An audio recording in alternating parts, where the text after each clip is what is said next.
Welcome to the Service MVP podcast, and my name is Joe Crisera, America's service sales coach. I have with me one of my mentors, who I've known for years. His name is Dr. Ron Collier. Ron, say hi to everybody. How you doing today? Hey, I'm doing great, Joe. How about yourself? Everything great. Well, thank you so much for joining us. It was back in 1992, I believe it was, when I was just starting to figure out. I was lost financially, and Dr. Ron Collier held the class. I think it was for York or something like that. You know what I heard there, Ron, was the truth. I heard the truth about financials, and I had never heard that before because mostly it was an illusion. The things about money I thought were really not really true. Ron, I think this is a really important podcast for a lot of people who need to get the financial intelligence they need to do this. Ron, how did you ever get a passion for doing this, and what drove you into this type of a job? Well, one thing is that whenever I left Purdue University, and I was hired by the train company to actually work with their dealer base, basically making their dealers profitable. As we know, among the contracting, industry, or with contractors, most contractors didn't go and get a business degree before they went into HVAC. And so I was hired to actually improve the profitability of dealers. I'd had some previous experience when I was at Purdue working with small businesses around the US, but never specifically with the contracting industry. But what I found was, among all the businesses, whether they were small or actually large, was they actually lacked the financial skills. And the financial skills are really what distinguishes a lot of very profitable contractors from others. So I got a real passion for improving the profitability through looking at the financials, because I saw all of these contractors working extremely hard, 6-7 days a week, and not really earning the money they deserve. And so I think that's what drove my passion, because all these contractors deserve a lot more money and the ability to retire and do things because they work so hard. And so that was my goal, is to make them more profitable so they could manage their time and manage their retirement. And for most of them, the reason they went in business for themselves was to, I say, really save time, make more money, retire early. And most of them were never able to achieve those goals. Ron, what are some of the rewards that you've seen? I mean, when you see people finally figure it out, have you had any stories that people come back to you and tell you the change that has affected in their lives? Oh yeah, great stories. Because once again, whenever they let the financials guide their business, then once again they understand now why they're making money or why they're losing money. And that's the problem with many contracting businesses is they think that they are losing money because they don't have enough sales. And when I first started working with contractors, that's what they always told me is, I need more money. I need more customers. I need more sales. And of course, what I would come back and say is, well, wait a minute, you're only making 1% profit. So that's what you want to do. You want to double your sales. You want to double your workforce. You're wanting to work that much harder for the same profitability. So they never really understood, the guidance that the financials could give them. They were more focused on sales than actually on profitability. Well, Ron has recently wrote a book called Profit is an Attitude. And definitely I read that book, and it took me right back there, Ron. Just reading it was like, man, I felt like I was sitting in your class and, relearning some of the stuff I already learned. And definitely it was a very good book and right to the point. Ron, I like how you kind of condense the information to make sure that everybody could get something they could use. It wasn't just a book about ideas. It's about a book of implementation. That's what I got from that. Make sense? Great. Yeah, that's exactly correct. And that's how I wanted to write it, to give them, there are 1,000 things that, you can do in a small business, but, what are the really critical elements, the few elements that really determine whether you're going to make money or not. Well, Ron is here to share with us the three mistakes that contractors make when it comes to their financials and having the financial skills, as he mentions, to be able to guide their business. Ron, let's start with mistake number one, if you don't mind. What is the first mistake that contractors make when it comes to their financials? Well, number one is probably looking at and running their business on a monthly basis. What I always say to people is that you really want to open your contracting business on the first of every month, virtually close it at the end of every month, and do an analysis of what happens. And the only way that you can actually analyze that is through proper, financials, both your balance sheet and your profit and loss. Because if you what I've always said is if you're making money every month of the year, you're probably going to make money for the whole year. And so we want to really analyze our company every month using the financials to guide us into the next month. Because if I've made money in March, then I want to do exactly the same thing to make money in April. If I didn't make money in March, then the financials will show me where I'm lacking and be able to correct those the following month. So number one, in the analysis is actually producing good financials and analyzing them every month. Yeah, just make sure. And Ron, could you tell us a little bit more about the timeliness of the financials? It's like I always look at like it's a scoreboard. If you look at a month, it's like 4 quarters, right? Like in a football game. The first quarter, yeah, it may have started out slow, but we can always re-strategize and catch up for the second and third week of the month. How timely is that reporting information? Tell me a little more about that. Well, the reporting is really essential because typically after a month ends, you always close the books. Most contractors today are using QuickBooks Online or QuickBooks Desktop. And so basically what that means is at the very end of the month, you want to close everything out, pay all the bills, be sure everything is done. And usually that can be accomplished by about the 5th to the 10th of the following month. So by the 10th at the very latest of the following month, you should be able to have good, clean data, from the previous month. In addition, since we're using, dispatching software, for example, like Service Titan is one example, all that is being fed immediately into QuickBooks. So we don't have to really wait in the office to enter information. It's already entered for us. So we should be able to close those books more quickly. Yeah, nice. So it's instantly being put in, as opposed to the old days. I remember a stack of papers we had to That is enter correct. in. No, that is so correct. And we had to wait for all of that.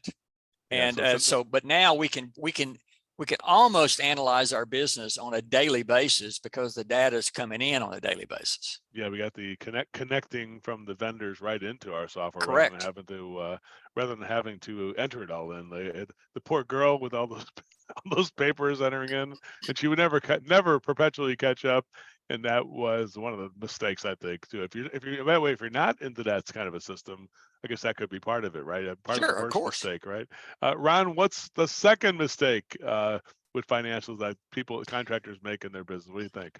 Well, the second mistake is actually probably the pricing, because the financial document really establishes the pricing.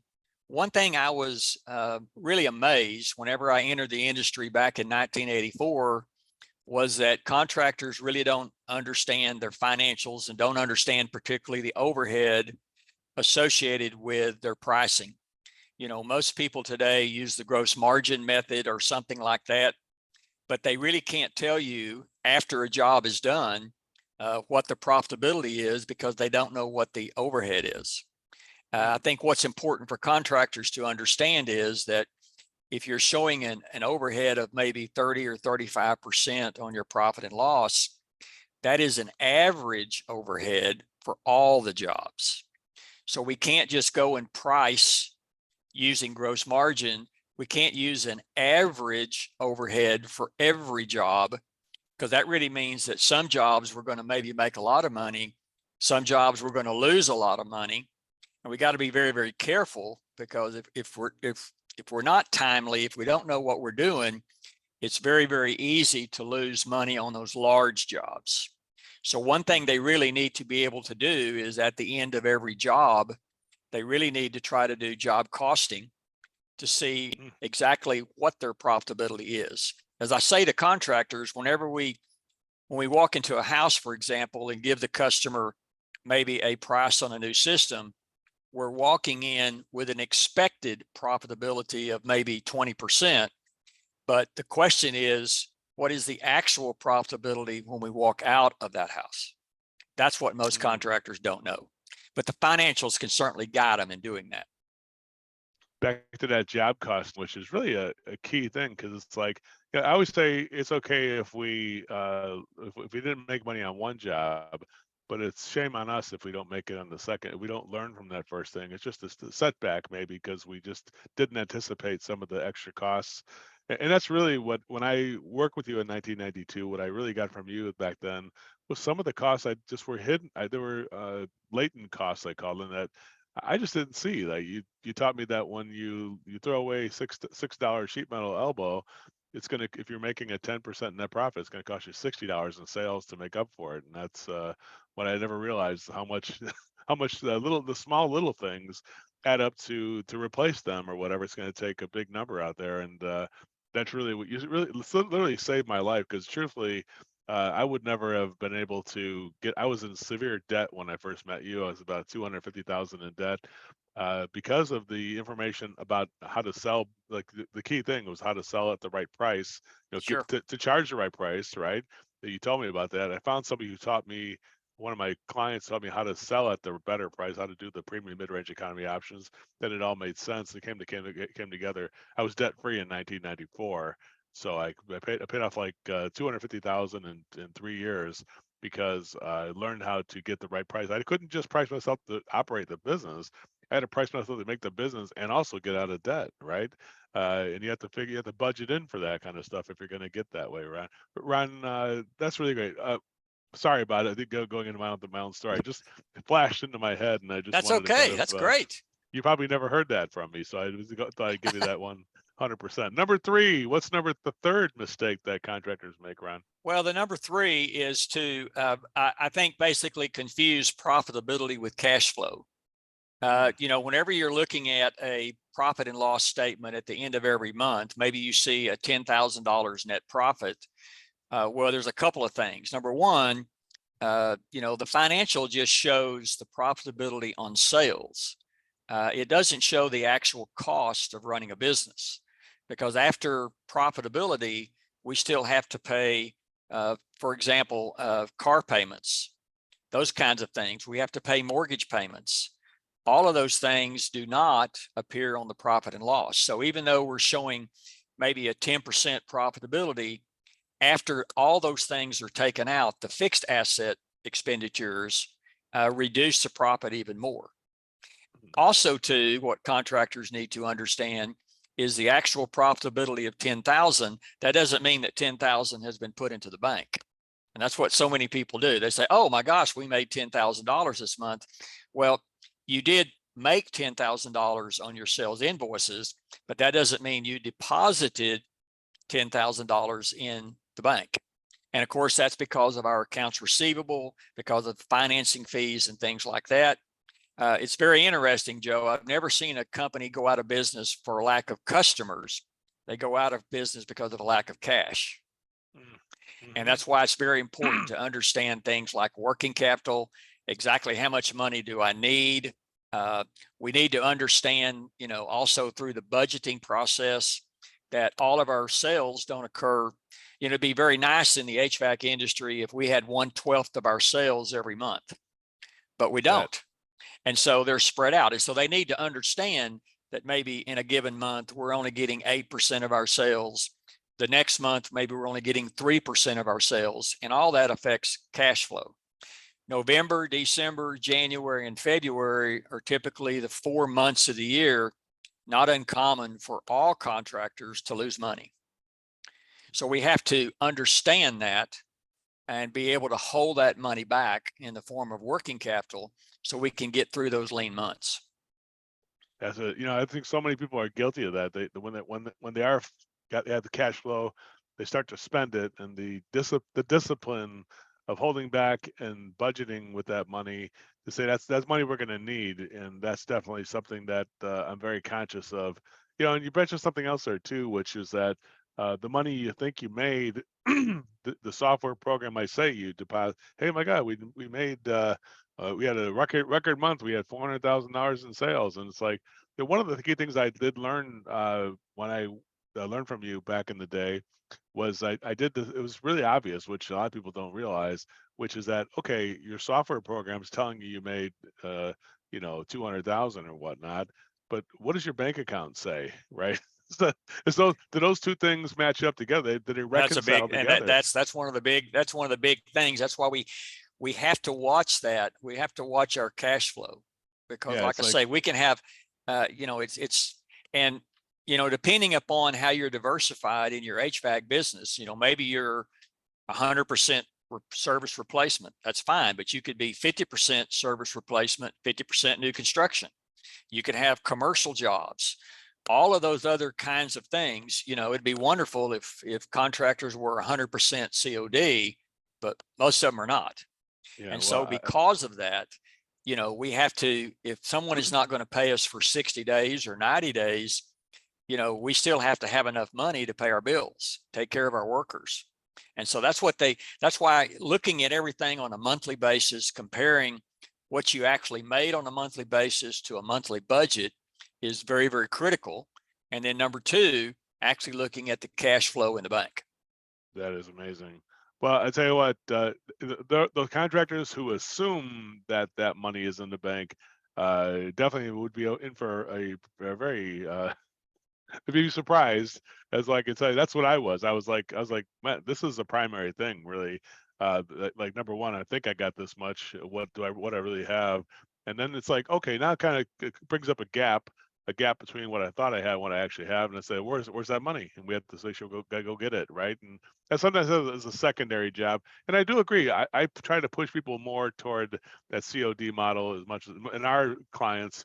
I would think that they're mostly going to be the COD type clients, but even those people, I call there's money in transition. Even a financing sometimes could take a couple days or even a week. Sometimes you did the job here, but you're not getting paid till here. Even that cash flow can wreak havoc on a business, Ron. And definitely, I learned a lot of that from you. So thank you so much. Ron, thanks for sharing these three mistakes that contractors make with their financials. Is there anything else you like to add, Ron? Now, Ron has a business called Collier and Associates. Do I have that correct? It's called the Collier Consulting Group.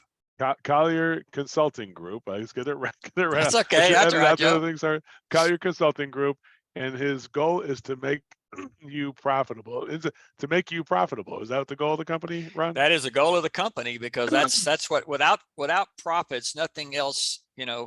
I always think of a contracting business as sort of a pyramid, but the bottom pyramid is the financial side of it. That's what supports it all. Not, And if you're not making a profit, then you're not going to survive. You can't take care of yourself. You can't take care of your employees, and you certainly can't take care of your customers. yeah, if you're not making a profit, you got to. It's more of a charity than it is a business at that It's point. more like a hobby. That's right. Hobby. Now, I had one of the things that impressed both Julie, my partner, and me when we asked you about, tell us about this kind of the sense of your business, and you said you had this certain kind of a program where you actually work with contractors to put their financials into a software that kind of tells people the yellow lights, the green lights, and the red flags that they would have in their business. And Yeah, you kind of like a CFO on the go. I kind of looked at it like that, and myself is sort of like you're not in the business, but you're helping them with the business. Could you go over that just a little bit and give them a little thumbnail about how that works? And because that really impressed me, and I think that's one of the reasons I wanted you to be part of our group, to make sure our group had access to that kind of reporting and also that discipline. I think somebody like you could help provide. Go ahead and explain a little bit about that. well, I appreciate that, Joe. Yeah, we have a proprietary software. We call it the Electronic Financial Officer. And so what we're able to actually do is automatically, so the contractor doesn't have to input the data. We automatically pull information from QuickBooks on a monthly basis, whether it's online or even a desktop. And then at the end of every month, and then we produce about a 14-page report and compare you to actually the industry. So in the 14-page report, we actually take a look at 13 different metrics. We compare those to industry standards and put you in like the top 25%, the top 50, the bottom 50%, the bottom 25%. And we tell you exactly, why you're there and then what you need to do in order to improve those. And we do this on a monthly basis to see if you're moving in the right direction, seeing if the value of your company is going up or down. We also run a report that shows the effect of adding fixed assets or fixed costs to the business. For example, a lot of people would say, I need to hire another office person, but they don't know actually how much more sales they need to generate in order to pay for that person. And we run that report on a monthly basis. And we pull actually 13 months worth of information. So we're looking on a month-to-month basis, but we're also looking at a goal. So we actually set a goal for you and see if you're moving in the right direction. And that way, at the end of every month, you know if you have improved or if you've not, and then we tell you exactly what needs to be done to correct it. Ron, that's a great service, and definitely one that I think every one of my clients should have. I really believe that because in a way, you've got a third party.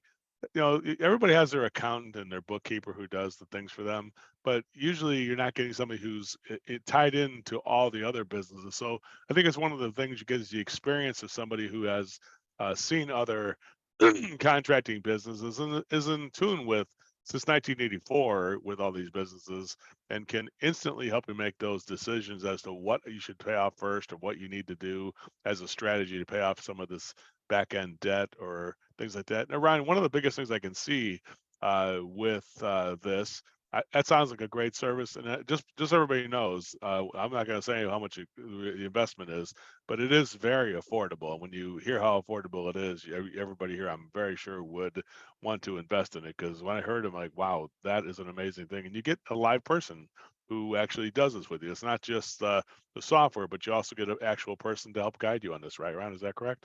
Yeah, that's correct. And I think that's one thing, we produce contractors produce their financials every month, but usually the only thing that they really look at is the profitability. Hey, I made money this month, or I did make money this month, but they're not looking at trends, and they're certainly not looking at, the cost of doing business compared to the industry. And so that's something that we've been able to put together, and this works for any business. Whether it's be plumbing or HVAC or whatever, we can run that report and go over it with them every month. Right. And then, one thing I would say too is that there are some companies that, it's like this. I remember one time I told my wife, hey, we should get a maid service because we're both working, 10, 12 hours a day. And she's like, well, I got to get this house cleaned up before I had our maid service. And I'm like, oh, that's what they do. And she's like, no, you got to I can't have somebody come into my house with a mess. Ron, have you ever had people say it to you on the financials? Like, the financials are such a mess. I'm not ready for Ron Collier because my financials, what can, this is a surprise question. I didn't clear this with you or anything like that. What can you do to help kind of clean up the house for people so they're ready for this kind of a service? Because sometimes that may have a problem the thing with that. is that, once again, I've had people actually send me spreadsheets. I've had people actually send me bank statements, and I create the financials for them. And the only way to clean them up is to actually take a look at them. That's the only way to do it, because usually that's one thing that I have to do most of the time is sort of clean up the financials. Mm-hmm. Because I have a standard balance sheet and a standard financial document for HVAC. And so what I do is I actually take whatever information they have and plug it into this standard template. And then from that point forward, we're able to work it without a problem. We can change our QuickBooks. So you won't be, so nobody should be ashamed to say, let me bring this to Ron and see if he can get this stuff kind of recentered and put back in the right order and things like that. No, no, they really aren't. You know, once again, they realize it needs to be done. I mean, once again, you need good financials to run the company. You need good financials if you're ever going to think about selling the company.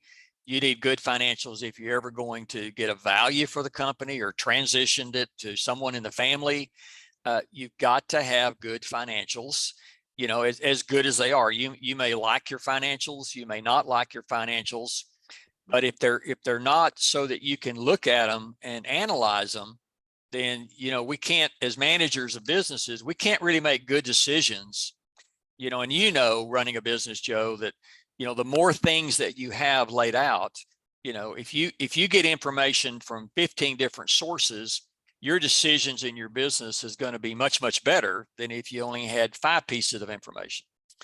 And so you really got to start, you got to try to get that financial, at least, you know, where it's understandable, and then move forward, because every month it gets better and better and better, but it has to get organized. So that's the key. And with everybody today, if they're on QuickBooks, they can produce a P&L and balance sheet immediately.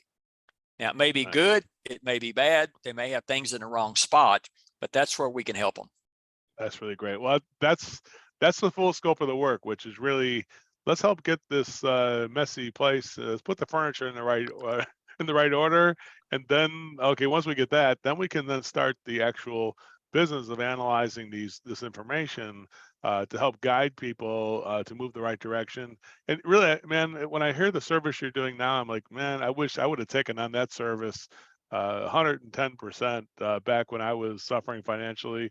Ron, I want to say thanks to you and from my deepest part of my heart, because truthfully, I would not be financially intelligent. And I help people, and I always mention your name, like this is where I learned it from. And so you're the first person who really got me on track. And thank you for that, Ron. And thanks for helping Thank you so so many. much, Joe. I appreciate that. This guy has helped. I don't know. Have you ever counted the amount of thousands of contractors you've helped, Ron? How Yeah, many it's how many close. contractors have you It's helped? close to 6,000. 6,000 people. I mean, just you think that's a lot. Well, just try to count the 6,000 and see what it takes. Imagine going through 6,000 people's financials and trying to help people with all that. Ron, thank you for the service you provide. And many people, how do people get a hold of you, Ron, to be able to get your service? Well, they can, once again, they can go to my website, which is collier-consulting.com. They can email me at ron@collier-consulting.com. That would be the best way to reach me. Great. Well, Ron, thank you so much for joining us here, and I look forward to seeing some of the results that our clients are going to get from getting the financial intelligence and help and getting things in the right order. Thank you so much, Ron. Thank you, Joe. Great.